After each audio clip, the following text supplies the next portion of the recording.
cuts? And if you were not to be able to get what we needed from the other governments, what would you then do? What would you have us do?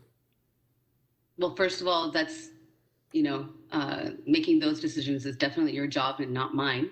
Well, no, but you're here giving us advice today, so perhaps you could, I know it's our job. I'm asking for your advice, and perhaps you could be specific in what you would do if you wanted to not make service cuts and not be able to rely on the other governments. What would you have us do specifically? One item, please. I'd encourage you to look at defunding the police budget and reinvesting in communities.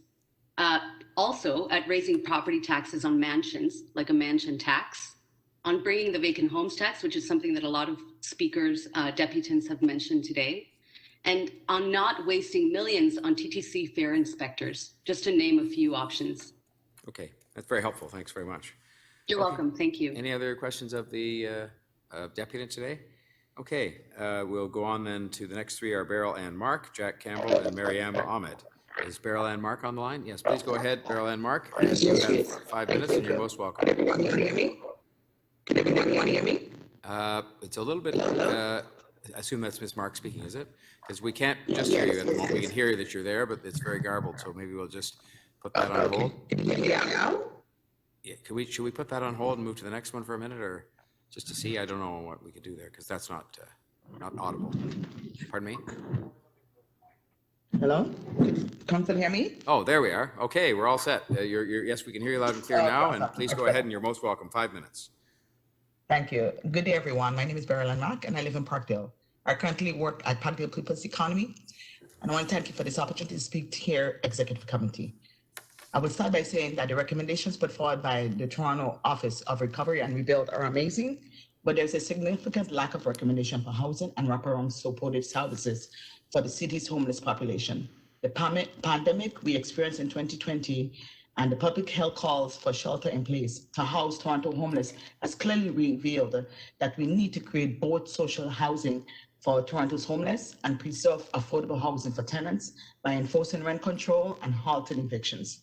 One of the things we have to do is look at many encampments and people sleeping on city streets.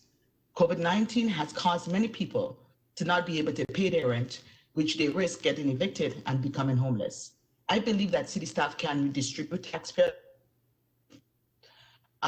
to pay for deeply affordable housing. In July, the People's Economy consulted committee members in the visions for a just recovery and rebuild from COVID-19. Some of the respondents were racialized and low income, and the number one thing that people said that they need was affordable housing. But even before the consultation took place, I knew people would say that because we say that housing is the key priority, because I know many people who are living at some of their own because they can't afford to pay rent in the city. If you want to go, a close relative of mine become homeless, and my 23-year-old daughter gave her a place to live. That's same day. And she did that because she knew that it was the right thing to do.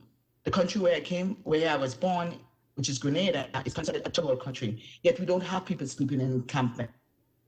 Meanwhile, in Canada, which is considered one of the richest countries in the world, we have people sleeping on streets and in encampments, and many of them are Black, Indigenous, and LGBTQ. I can tell everyone that it's disheartening to observe and realize that. I know what it is like to not have a decent roof over my head, because I was homeless a few times in the city, and I can tell you it's very difficult to function properly. Our lack of affordable housing, adequate and supportive housing is constantly a public health crisis. And it shouldn't be because staff to collaborate with apartment building owners who are hard and vacant units